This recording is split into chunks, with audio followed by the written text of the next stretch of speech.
The Sangheili, often referred to as the elites, are a species renowned for their exceptional tactical abilities and prowess in nearly all forms of combat. Largely known for their role as commanders during their service to the Covenant Empire, they are a race of proud and noble warriors, which possess a rich cultural heritage and hold deep devotion to their warrior traditions. Millennia of admiration for the Forerunners' accomplishments has also driven their relentless pursuit of technological advancements to improve their lives, making them one of the most advanced species in the Milky Way Galaxy. However, following the dissolution of the Covenant Empire, the Sangheili were thrust into a struggle for independence, and with the recent occupation of Sanghelios and the other worlds of the galaxy, that future is even more so unclear. But for today's video, let's explore the known, as we'll be discussing the lore behind the Sangheili species, addressing their physiology, homeworld, history, culture, and society as a whole. Now, we might not cover everything in this video, so if there's anything you would like to add, or if you wanted to share your thoughts on the Sangheili, don't forget to leave a comment down below. Now, without further ado, let's dive directly into the lore of the Sangheili.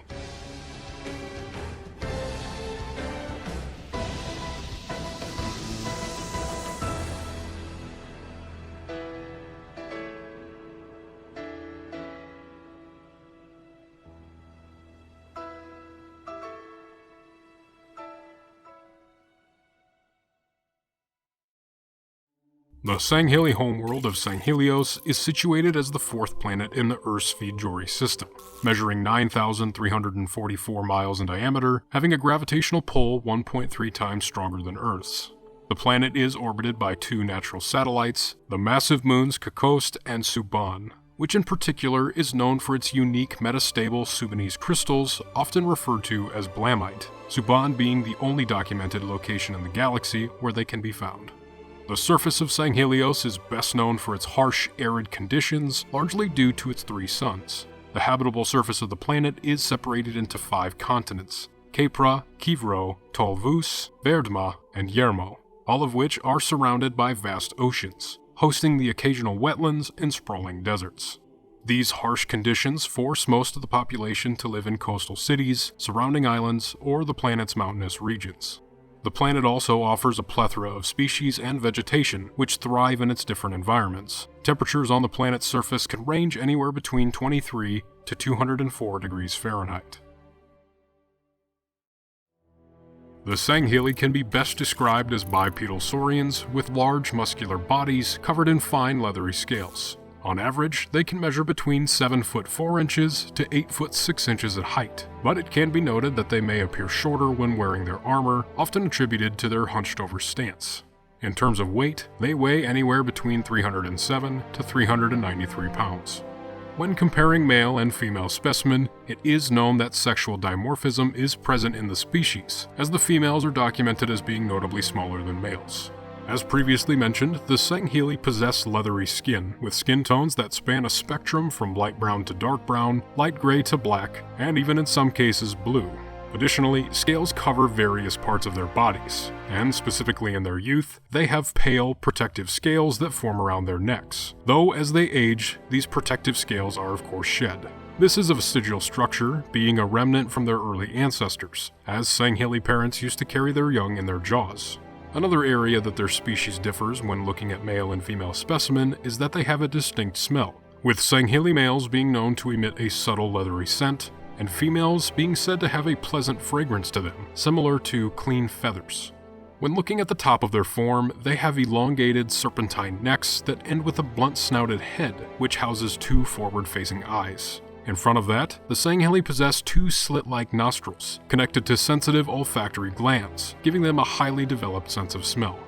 The most notable feature of the Sangheili's head is easily their 4 mandibles, each of which being lined with rows of sharp-pointed teeth. On most, these rows could have anywhere from 8 to more than a dozen teeth, with some individuals even possessing a large fang. It has also been noted that when a Sangheili is fully matured, their mandibles can vary so greatly in shape, size, teeth structure, and dexterity that they are as unique to an individual as fingerprints are to humans. Now, while they do possess an upper jaw structure, they do lack a lower one, meaning that in order to engage in their omnivorous diet, they must rip and tear their food and swallow it in large chunks. Something also worthy of note is that their skull's density is documented as being strong enough to prevent a .40 caliber round from successfully exiting the other side following an impact. Now, moving down, one would see that their head rests on a sturdy frame, with strong sinewy arms that end in zygodactyl hands, with 4 dexterous clawed fingers.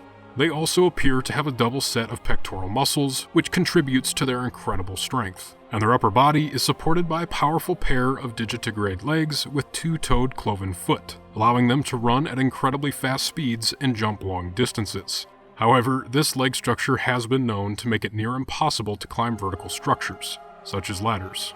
The Sangheili also have a binary circulatory system which pumps indigo-colored blood, and having evolved from a nitrogen-oxygen atmosphere like Earth, they can breathe in the same environments as humans and most other species. The life of the Sangheili dwarfs that of most other modern-time sapient species, as they on average can live to be 170 to 240 years old. Because of this, Sangheili believe that one is not deemed ready for active combat until they've reached 60 to 70 years of age. This incredibly long lifespan is a drastic change from their ancient history, as around 100,000 BCE, they may have only lived to be 27 years old. Their long lifespans are certainly due to the major advances in medicine brought about by the shared intelligence of the early covenant. Now, in regards to Sangheili reproduction, reports have indicated that the Sangheili reproduce similar to Earth's oviparous species, with females birthing their young by laying eggs. And as the species has evolved, they have refined this process by placing their eggs in nesting tanks to help with incubation and hatching. Evolving from the tropical wetlands of their planet, the Sangheili went on to populate the far corners of their hostile world. Then, at some point in their history, were visited by the highly advanced race known as the Forerunners. Specimens were indexed by the librarian for safekeeping before the activation of the Halo Array. After the threat of the flood had subsided, they were returned to their planet to begin again. As their society began to take shape, the Sangheili people began to establish their first civilizations across the continents, taming the harsh deserts and dangerous oceans of their world. In this early period of history that had followed, the Sangheili would begin to discover the relics and structures left behind by these Forerunners, revering them as gifts left behind by the gods. And it was deemed that these artifacts should be left untouched, as anything else would be an act of defilement. In this early period of their history, it was decided that the Sangheili people could be led by a single individual, prompting the creation of the role of arbiter. Acting as part king and part judge, this individual held significant religious, military, and political significance. To be labeled the arbiter was to say that the individual was the best that the species had to offer. However, at some point in their early history, a tyrannical arbiter by the name of Ursu Labat sought to rule over the lands of Kivro, and forged a bloody path across the continent. His oppressive regime was unmatched and remained unchallenged until several prominent Kaidans of the planet banded together. This brotherhood would forge the ancient order known as the Swords of Sanghelios, and together they were able to restore peace to the planet's inhabitants. In the time that followed, the Sangheili people prospered and went on to develop means of slipspace travel and journeyed out into the stars to settle and explore dozens of planets across their controlled space. Everything seemed to have changed for the Sangheili species in the year 938 BCE, when the Sangheili colony world of Ogathon was discovered by the reformist Sanshayu, a group of Forerunner-worshipping beings much like themselves. However, conflict arose when the Sanshayum revealed that they were using Forerunner technology as they saw fit. And when the Sanshayum revealed their intentions to begin excavating Sangheili worship structures in the coming future, Vema Tugad, the arbiter of that time, rejected the reformist plans by killing a delegation party. This act of defiance would enrage the reformists and spark a conflict known as the War of Beginnings. Their warriors were worth several of those of the Sanshayum, that was for sure, yet the Sangheili were vastly outmatched by the Sanshayum's technology and their dreadnought, an ancient Forerunner keyship the reformists called home. Because of this, they suffered devastating losses, unable to provide a real resistance. And in the following years, the Sanshayum hunted down the Sangheili, driving them from their many colony worlds. So, by the year 876 BCE, even the most devout Sangheili knew their only chance for survival was to begin the reconstitution of Forerunner technology themselves. And as the tide of the war quickly changed, the two reached a stalemate, and the Sanshayum agreed to deactivate the Forerunner dreadnought, leading to the two races to begin coexisting peacefully. During this new and fragile alliance, the reformists saw an opportunity to convert the Sangheili to their religion, playing to their already existing beliefs. They shared their mission of the Great Journey, a quest to find the Forerunner halo rings and achieve ascendancy. And the Sangheili, keen to strengthen the connection to their gods, were convinced that the Reformists were their prophets. And in the year 852 BCE, the two signed the Writ of Union, a pact which laid the foundation for the early Covenant Empire, employing the Sangheili as its enforcers. This did not go unquestioned though, and there were those who did oppose these new rulings for their two species, such as Kaidan Usazelis, who had amassed a large following and instigated a major rebellion. However, the new covenant easily intervened and were able to force him and his followers into hiding, leaving no one to openly oppose the Union for the foreseeable future. Until the creation of High Charity, the planet of Sanghelios acted as the primary hub for the young Covenant Empire, with the Sangheili acting as the primary source of vehicle and armament manufacturing. Alongside this, the Sangheili went on to experience major technological and medical breakthroughs, leading to a prosperous and trusting alliance. In the following 2 millennia, the Covenant would stumble across a variety of species whom they would deem worthy of a place in this new Covenant, granted with some hesitancies, but the Sangheili would quell these concerns forcefully, as was seen in cases with the Lekgolo, Kigyar, Ungoi, Yanmei, and eventually the Jiralhane, who were the latest and final addition to the Empire before its fall. Now the Jiralhane in particular were a species who provided a unique opportunity for establishing a new power dynamic, as was established when Sangheili commanders appeared before a council to express concern over the race's pack mentality, concerned that their desire to rise to the highest levels of leadership would create discord among the ranks. They demanded that the Jiralhane be restricted to subordinate roles. The council saw reason in this, and the resulting subjugation would culminate into a fierce hatred between the two species. Long before the Covenant Empire met its end, in the year 2152, an arbiter by the name of Fal Chavami appeared before the hierarchs and declared that he did not believe in the Covenant's religion, nor the Great Journey. His heretical words enraged the prophets, who stripped him of his rank and called for his execution.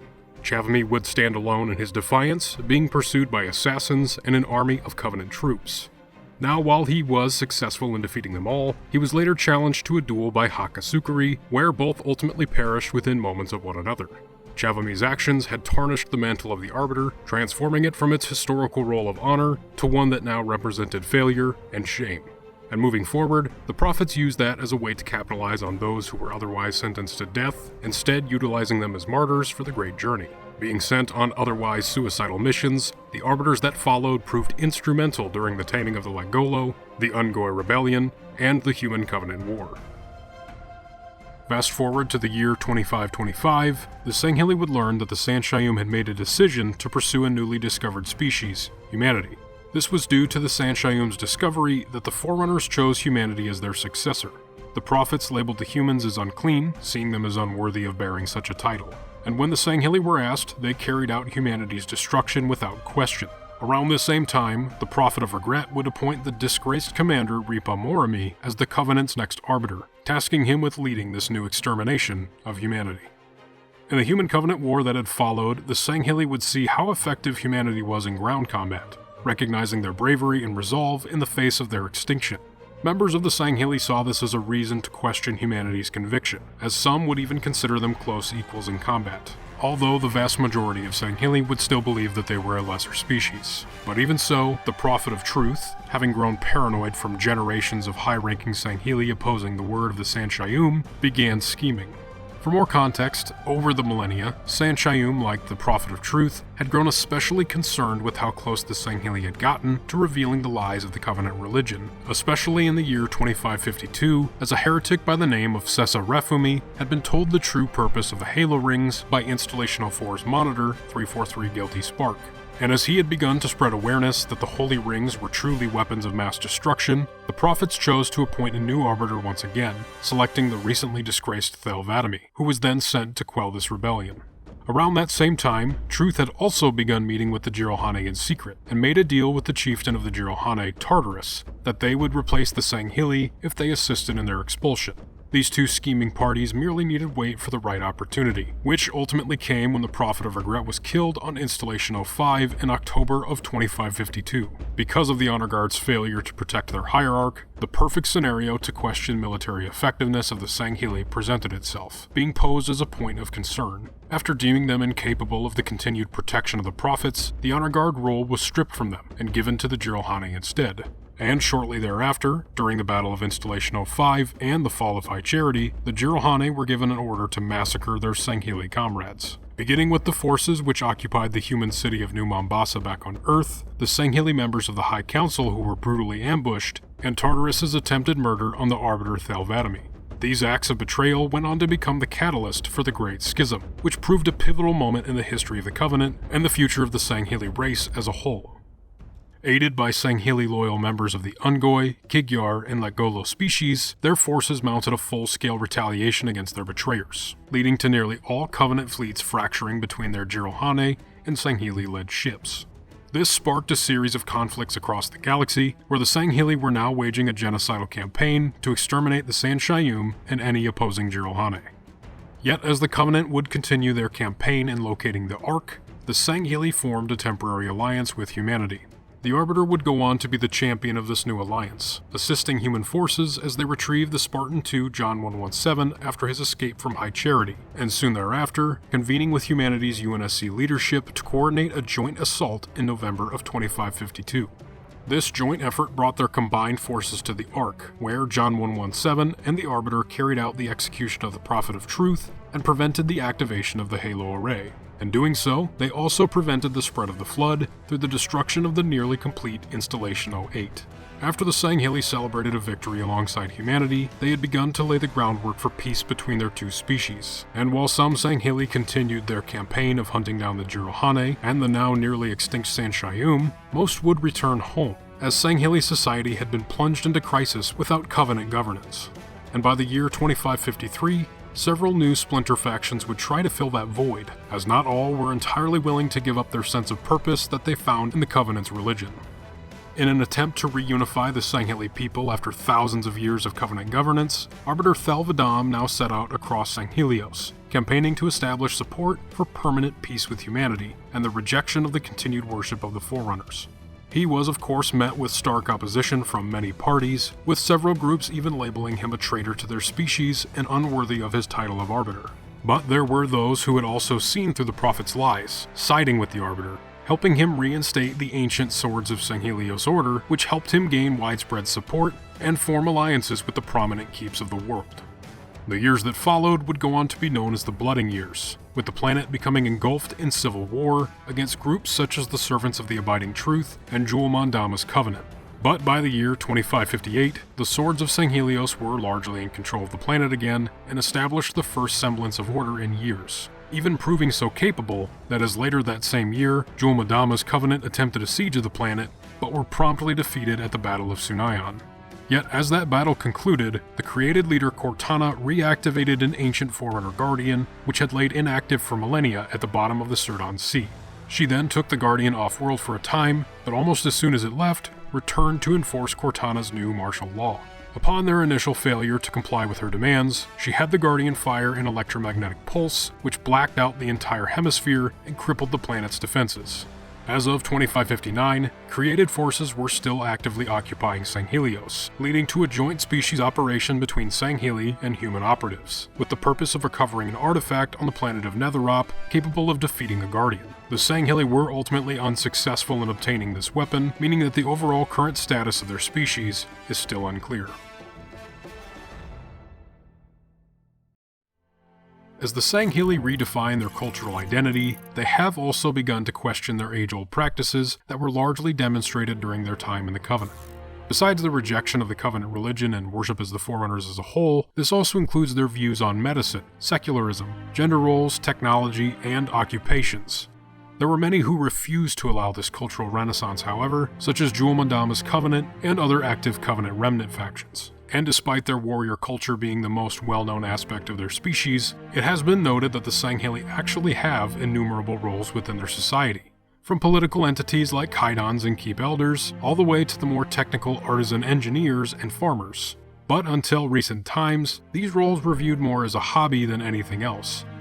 Few doctors also exist within Sangheili society, as their culture has deemed the profession outright dishonorable, seeing as they in a way spill blood outside of the battlefield. And to avoid this throughout their history, the Sangheili had employed advanced medical technology or have had other species such as the Huragok provide them their medical services. Otherwise, any injury sustained must be easily treatable, or it is customary that they simply accept their own fate or take their own lives. There is evidence that this mentality is changing in recent years, however, with some Sangheili within the ranks of the Swords of Sanghelios recognizing that other species view medical treatment as a necessity and privilege. Because of this, they are slowly becoming more willing to accept treatment themselves, with some even willing to replace lost limbs.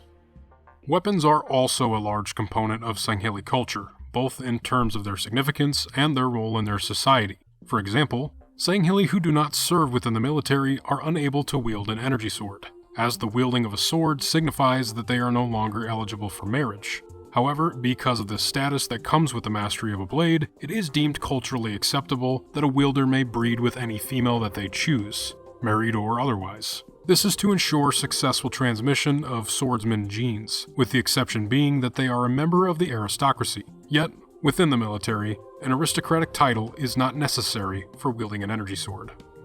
In terms of a Sangheili's view on weapons themselves, though, it is uncommon to attach sentimental value to personal weapons, viewing them primarily as tools of war. This perspective held true during the Covenant era, as weapons were mass-produced and lacked any personal customization. However, some historical weapons, such as Thalvadam's Prophet's Bane, or its historical name, End of Night, are valued as more than just a tool, being seen as an extension of the individual's glory and honor. Weapons worthy of being named may be ancient, or simply hold importance due to the personal feats associated with them.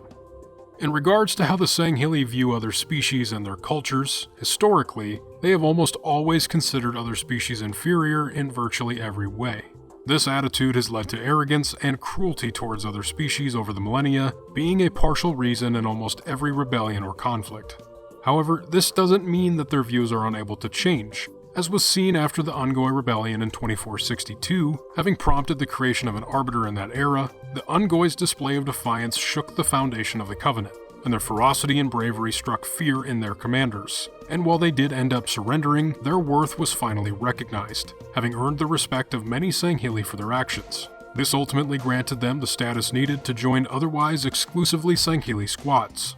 Now, this isn't to say that other similar developments with other species of the Covenant ranks didn't happen, but the Ungoi's transition from cannon fodder to becoming members of elite squads shows the ability for the Sangheili to adapt and be reasonable with other species.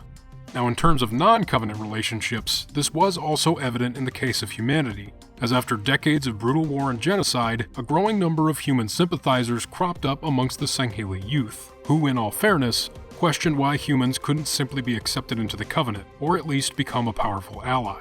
And following the Covenant's dissolution, that had evolved, as some were even fighting for the prospect of a permanent alliance with humanity. Specific examples of this budding relationship include the joint species development of the Gen 2 Mjolnir armor variant known as the Helioskrell armor, a joint species training program in operation between UNSC and Swords of Sanghelios operatives, ongoing weapon and technology R&D, as well as combined efforts on Forerunner installation research.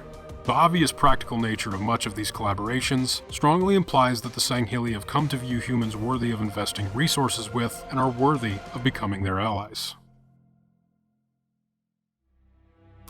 Historically, Sangheili society was divided into numerous feudal states. These states are characterized by a single clan residence known as a keep, which are governed by an individual known as a kaidan, someone who was chosen by a council of elders or had earned the right to rule. Following the collapse of the Covenant, though, the Swords of Sanghelios were able to successfully unify the various prominent keeps on Sanghelios, leading to the establishment of a planetary government which extended its control over many other Sangheili colonies as well. This marked a significant change in the political landscape on Sanghelios. Traditionally, any disputes of authority among Sangheili are often resolved through contract assassination. For instance, if a council elder regrets their vote or decision, it is customary for them to initiate an attack, potentially by sending assassins against the kaidan. The reasoning behind why this act is seen as honorable is because it is a way to assess the ruler's martial ability. The belief is that a kaidan who cannot defend themselves is not fit to lead. However, failed assassination attempts result in the immediate execution or expulsion of the responsible elder and their family. Sangheili begin their warrior journey the moment that they hatch and are referred to as childlings. As they mature, they become known as younglings and are raised in a communal setting with their family keeps. It is common practice that children grow up not knowing who their father is, with children being raised communally or by maternal uncles. This ensures equal footing for all, promoting merit-based progression and minimizing nepotism. It is also believed that this approach encourages loyalty to their entire clan rather than a specific parent. While this custom is traditionally practiced on Sanghelios, it is not universally followed across all Sangheili-occupied worlds. Some populations, such as the Usan Sangheili, deviate from this norm. Something worthy of note is that both male and female Sangheili are taught combat skills from a young age, a fact which might conflict with the false narrative that females will never engage in combat. Whereas in truth, Sangheili believe that all females should be capable of self-defense in case of an attack on their keep. While male members of their species act almost exclusively as warriors, female members of their society act in a broad spectrum of roles. It is normal for them to be homemakers or caregivers, but it is also normal for them to be government officials or even members of the guard of their respective planet. In all honesty, Sangheili females are the backbone of Sangheili society, but because of their otherwise unnegotiable commitments and a lack of participation in the military, they rarely have the opportunity to leave their homeworlds. Despite this, female Sangheili do wield substantial influence within their family keeps, as they actively engage in political matters, civil responsibilities, and trade. And with more recent changes, particularly within the Swords of Sanghelios faction, the Sangheili have begun to challenge many of these traditional gender roles by allowing females the choice of military service, as is seen with Maki Chava operating in the role of ship mistress. The Sangheili species shares one common language, one that was even utilized as the primary language of the Covenant. Characterized by its harsh and guttural tones, the language can be challenging to understand to the untrained ear.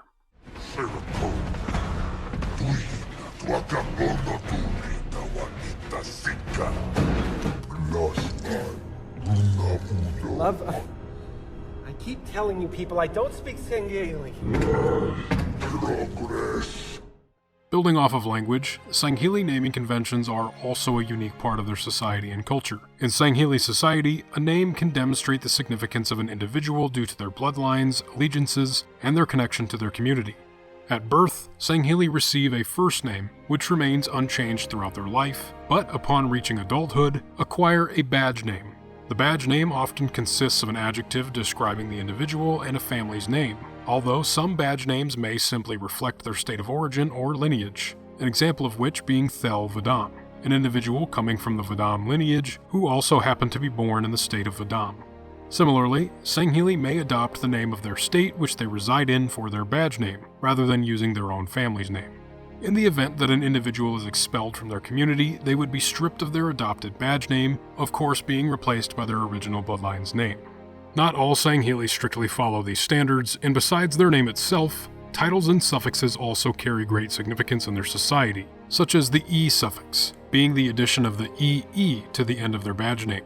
This was primarily used during the Sangheili's years of service to the Covenant, signifying their military service, but this practice has been almost entirely abandoned following the Empire's dissolution, as can be seen with individuals such as Thel Vadami, who has removed the EE from his name, now being referred to as Thel Vadam.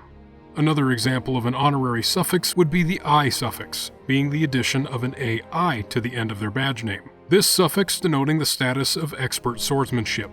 And similarly, there is the Die suffix, being the addition of a DAI to their name, signifying sword mastery in the short path method of combat.